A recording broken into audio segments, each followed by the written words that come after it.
ವಿಚಾರದಲ್ಲಿ ಪರಸ್ಪರ ದೋಷಾರೋಪಣೆಯನ್ನು ಮಾಡುವುದಿಲ್ಲ. ನೀಟ್ ಅನ್ನೋದು ಬಹಳ ಗುರುತರವಾದಂತಹ ಒಂದು ಪರೀಕ್ಷೆ. ಆ ಪರೀಕ್ಷೆಯ ಪ್ರಶ್ನೆ ಪತ್ರಿಕೆ ಸೋರಿಕೆ ಆಗಿದ್ದು ನಮ್ಮೆಲ್ಲರಿಗೂ ಕೂಡ ಬೇಸರನ ತಂದಿದೆ, ನಮಗೂ ಮುಜುಗರ ಆಗಿದೆ. ಇದು ಕಾಂಗ್ರೆಸ್ ಸರ್ಕಾರದಲ್ಲಿ ಆಗಿದ್ದಿದ್ರೆ ಯಾವ್ದು ಮಾಮೂಲಿ ಬಿಡು, ಪ್ರಶ್ನೆ ಪತ್ರಿಕೆಯನ್ನು ಸೋರಿಕೆನೂ ಮಾಡ್ತಾರೆ, KPSC ಹಗರಣಗಳನ್ನ ಸಾಲಾಗಿ ಮಾಡ್ಕೊಂಡು ಬಂದಿದ್ದಾರೆ, ರಿಕ್ರೂಟ್ಮೆಂಟ್ ಅಲ್ಲೂ ಮೋಸ ಮಾಡ್ತಾರೆ, ಇಂಟರ್ನಲ್ಲೂ ಮೋಸ ಮಾಡ್ತಾರೆ. ಅದೆಲ್ಲರಿಗೂ ಜನಕ್ಕೂ ತಿಳಿದಿದ್ದು, ಇದಕ್ಕೆ ನಾವೇನ್ ಬೇಸರ ಮಾಡ್ಕೋಬೇಕು ಅಂತಿರಲಿಲ್ಲ. ಆದ್ರೆ ಬಿಜೆಪಿ ಸರ್ಕಾರದಲ್ಲಿ ಇದಾಗಿದ್ದು ನಮ್ಮೆಲ್ಲರಿಗೂ ಕೂಡ ಬೇಸರ ತಂದಿದೆ. ಆದ್ರೆ ನಮ್ಮ ಹೆಮ್ಮೆಯ ಪ್ರಧಾನಿ ನರೇಂದ್ರ ಮೋದಿಜಿಯವರು ಈ ಪ್ರಕರಣದಲ್ಲಿ ನ್ಯಾಷನಲ್ ಟೆಸ್ಟಿಂಗ್ ಏಜೆನ್ಸಿದ ಸಮಸ್ಯೆ ಇದೆಯಾ, ಇಲ್ಲಿ ಮಂತ್ರಿಗಳ ಸಮಸ್ಯೆ ಇದೆಯಾ, ಅಥವಾ ಈ ಸಮಸ್ಯೆನಲ್ಲಿ ಯಾರು ಭಾಗಿಯಾಗಿದ್ದಾರೆ ಅದರ ಆಳಕ್ಕೆ ಹೊಕ್ಕಿ ಅವರನ್ನ ದಂಡಿಸುವಂತ ಕೆಲಸಕ್ಕೆ ತಕ್ಷಣಕ್ಕೆ ಮುಂದಾದ್ರು.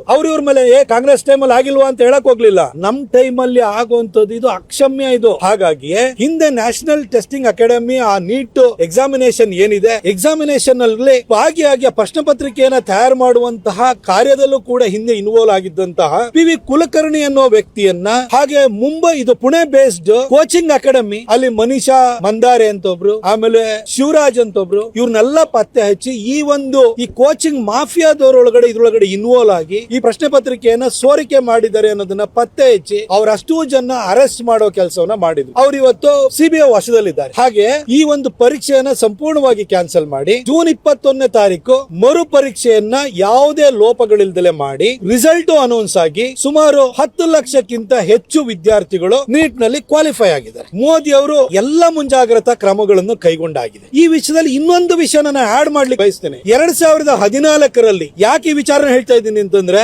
ಮೋದಿ ಅವರ ಬದ್ಧತೆಯನ್ನ ಪ್ರಶ್ನಿಸುವ ಮೊದಲು ಒಂದು ಸಾರಿ ಸ್ಥಿತಿಯನ್ನು ತಿಳ್ಕೊಳ್ಬೇಕು. 2014ರಲ್ಲಿ ಮೋದಿ ಅವರು ಈ ದೇಶದ ಪ್ರಧಾನಿ ಆದಾಗ ಇಡೀ ದೇಶಾದ್ಯಂತ 385 ಮೆಡಿಕಲ್ ಕಾಲೇಜ್ಗಳಿದ್ದು, 51,000 ಮೆಡಿಕಲ್ ಸೀಟ್ಗಳಿದ್ದು, ಕೇವಲ 51,000. ಅದರ ಜೊತೆಗೆ ಪ್ರೈವೇಟ್ ಯೂನಿವರ್ಸಿಟಿಗಳು ನಾಯಿ ಕೊಡೆಗಳ ತರ ಬಂದಿದ್ದು. ಸ್ಟೇಟ್ ಲೆವೆಲ್ ಅಲ್ಲಿ ಸ್ಟೇಟ್ ಸಿಇಟಿ ಬರ್ತಾ ಇತ್ತು, ಅವ್ರದ್ದು ಸೆಲೆಕ್ಷನ್ ಪ್ರೋಸೆಸ್. ಪ್ರೈವೇಟ್ ಯೂನಿವರ್ಸಿಟಿ ಅವ್ರದೇ ಎಕ್ಸಾಮ್ ಮಾಡೋರು. ಹೆಚ್ಚಿನ ಸೀಟ್ಗಳು ಮೆರಿಟ್ ಮುಖಾಂತರ ತುಂಬತಾ ಇರಲಿಲ್ಲ, ಮ್ಯಾನೇಜ್ಮೆಂಟ್ ಕೋಟಾ ಅಂತಿತ್ತು, ಕ್ಯಾಪಿಟೇಷನ್ ಫೀ ಅಂತಿತ್ತು, ಡೊನೇಷನ್ ಅಂತಿತ್ತು. ಇದನ್ನೆಲ್ಲ ಮೋದಿ ಅವರು ಮನಗಂಡಾದ ನಂತರ ಇದನ್ನ ಹೊಡೆದಾಕ್ಬೇಕು ಈ ಮಾಫಿಯಾನ.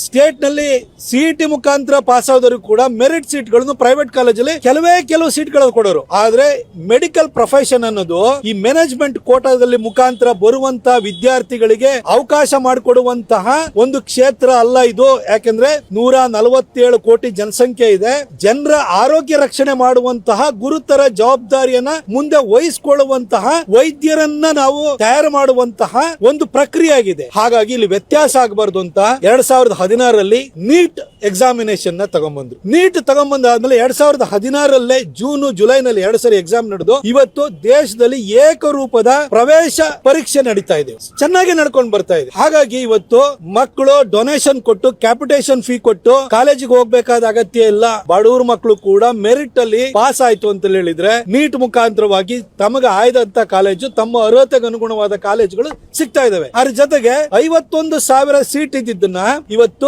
1,36,000 ತಗೊಂಡೋಗಿದ್ದಾರೆ ಮೋದಿ ಅವರು. ಅಂದ್ರೆ 3 ಪಟ್ಟು ಹೆಚ್ಚು ಮಾಡಿದ್ದಾರೆ. ಮೆಡಿಕಲ್ ಕಾಲೇಜ್ಗಳು 385 ಇದ್ದು 825 ಆಗಿದಾವೆ. ಇಷ್ಟು ಒಳ್ಳೆ ಕೆಲಸವನ್ನ ಮಾಡಿದ್ದಾರೆ. ಈ ಒಂದು ಪ್ರಶ್ನೆ ಪತ್ರಿಕೆ ಸೋರಿಕೆ ಆಗ್ಲಿಕ್ಕೆ ಈ ಪ್ರೈವೇಟ್ ಏನು ಕೋಚಿಂಗ್ ಏಜೆನ್ಸಿಗಳು ಅದರಲ್ಲಿ ಇನ್ವಾಲ್ವ್ ಆಗಿದ್ರು. ಎಷ್ಟೋ ಸರಿ ನಾವು ಲೂಪ್ ಹೋಲ್ಸ್ ಗೊತ್ತಾದ್ಮೇಲೆ ಪ್ಲಗ್ ಮಾಡೋ ಕೆಲಸನ ಅವ್ರು ಮಾಡಿದ್ದಾರೆ. ಹಾಗಂತ ಮೋದಿ ಅವರನ್ನ ಅಲ್ಲೇನು ಜಂತರ್ ಮಂತರಲ್ಲಿ ಅವ್ರನ್ನ ಕೊಲ್ಲಬೇಕು, ಅವರು ರಿಸೈನ್ ಮಾಡಬೇಕು, ಅಲ್ಲಿ ಪೊಲೀಸರ ಮೇಲೆ ದಾಳಿ ಮಾಡಬೇಕು, ಈ ಊರಲ್ಲಿ ಇದ್ದಂತ ಎಲ್ಲಾ ಎಡಬಿಡಂಗಿಗಳು ಹೋಗ್ಬಿಟ್ಟು ಅಲ್ಲೇ ಕೂತ್ಕೊಂಡಿದ್ದಾರೆ. ಅದರ ಜೊತೆಗೆ ಕಾಂಗ್ರೆಸ್ನವರು, ಅದರಲ್ಲೂ ವಿಶೇಷವಾಗಿ ನಮ್ಮ ಕರ್ನಾಟಕದ ಮುಖ್ಯಮಂತ್ರಿ ನಮ್ಮ DK ಶಿವಕುಮಾರ್ ಅವರು ಅಲ್ಲಿ ಹೋಗಿದ್ದಾರೆ. ಸೋನಿಯಾ ಮೇಡಮ್ ಕರೆದ್ರು, ನೀವು ಹೋಗಿದ್ದೀರಿ. ಆದ್ರೆ DK ಶಿವಕುಮಾರ್ ಅವರೇ, ನೀವು ಮಾಡಿದ್ರಿ, ಅದಕ್ಕೋಸ್ಕರ ನಮ್ದು ತಪ್ಪುನ ನಾವು ಮುಚ್ಕೊಳ್ತೀವಿ ಅಂತ ಭಾವಿಸ್ಬೇಡಿ.